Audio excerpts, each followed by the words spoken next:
ক্ষমতায় বসার পরপরই ভারতের আদানি গ্রুপের সাথে বাংলাদেশের বিদ্যুৎ চুক্তি নিয়ে প্রশ্ন তোলেন ইউনূস প্রশাসন। এ নিয়ে তৎকালীন বৈষম্য বিরোধী আন্দোলন তো বটেই, সরকারের অনেক উপদেষ্টাও মাঠ গরম করা বক্তব্য রাখেন।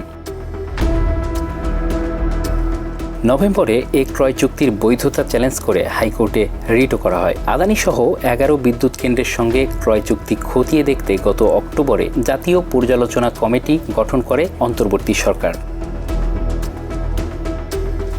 কমিটি এরই মধ্যে এসব চুক্তি পর্যালোচনার জন্য আন্তর্জাতিক পরামর্শক প্রতিষ্ঠান নিয়োগ দেওয়ার সুপারিশ করেছে। এ কার্যক্রম চলমান থাকা অবস্থায় বাড়ানো হয়েছে আদানির কেন্দ্র থেকে বিদ্যুৎ ক্রয় ও বিল পরিশোধ।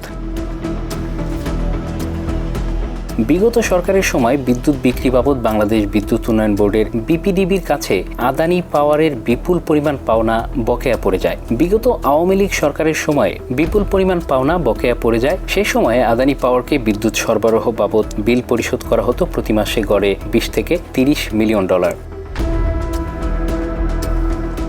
নভেম্বরের সেই পরিস্থিতি এখন পাল্টে গেছে। আদানি থেকে চুক্তির অধিক বিদ্যুৎ প্রাপ্তির চুক্তি করেছে ইউনূস প্রশাসন। বর্তমানে প্রতি মাসে গড়ে 80 থেকে 85 মিলিয়ন ডলার বিল পাচ্ছে আদানি পাওয়ার। চলতি মার্চেও আদানি পাওয়ারকে বিদ্যুৎ সরবরাহ বাবদ 95 মিলিয়ন ডলারেরও বেশি বিল পরিশোধ করেছে বিপিডিবি।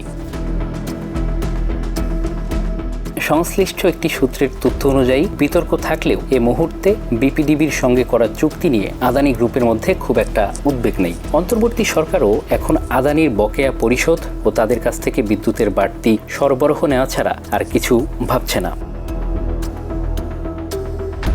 শ্রীলঙ্কা এরই মধ্যে দুর্নীতি, পরিবেশগত ক্ষতি ও বিদ্যুতের দাম বেশি হওয়ার অভিযোগ তুলে আদানি গ্রুপের সঙ্গে করা বিদ্যুৎ চুক্তি বাতিল করেছে। আফ্রিকার দেশ কেনিয়া এরই মধ্যে দুর্নীতির অভিযোগ তুলে আদানি গ্রুপের সঙ্গে করা $2.5 বিলিয়ন বেশি মূল্যের দুটি চুক্তি বাতিল করেছে।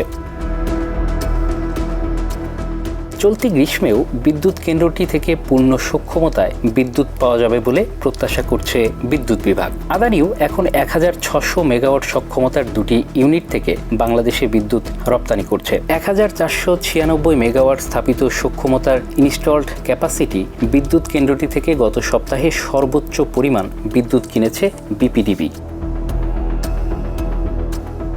বিদ্যুৎ বিভাগ ও বিপিডিবি সূত্রে জানা গেছে, প্রতি মাসে গড়ে আদানি পাওয়ারের বিল আসে কম বেশি 70 থেকে 75 মিলিয়ন ডলার। আর গত অক্টোবর থেকে প্রতি মাসে আদানি পাওয়ারকে গড়ে 85 মিলিয়ন ডলার পরিশোধ করা হচ্ছে। এর মধ্যে সংশ্লিষ্ট মাসের বিলের পাশাপাশি প্রদেয় বকেয়া বিলও রয়েছে। 6 মাস ধরে আদানি পাওয়ারকে এভাবে নিয়মিত বিলের পাশাপাশি কিছু পরিমাণে বকেয়াও পরিশোধ করা হচ্ছে।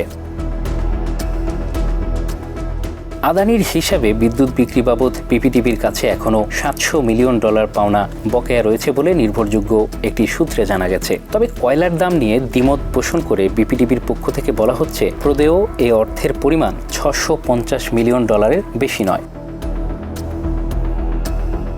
তবে চলতি বছরের 15 জানুয়ারি আদানির পক্ষ থেকে দেওয়া এক চিঠির ভাষ্য অনুযায়ী গত বছরের এপ্রিল থেকে বকেয়া জমে 6 জানুয়ারির মধ্যে $840 মিলিয়ন পৌঁছেছিল। সেই হিসেবে বকেয়া বিলের উল্লেখযোগ্য অংশ এরই মধ্যে পরিশোধ করে ফেলেছে BPDB. Bangla affairs news desk.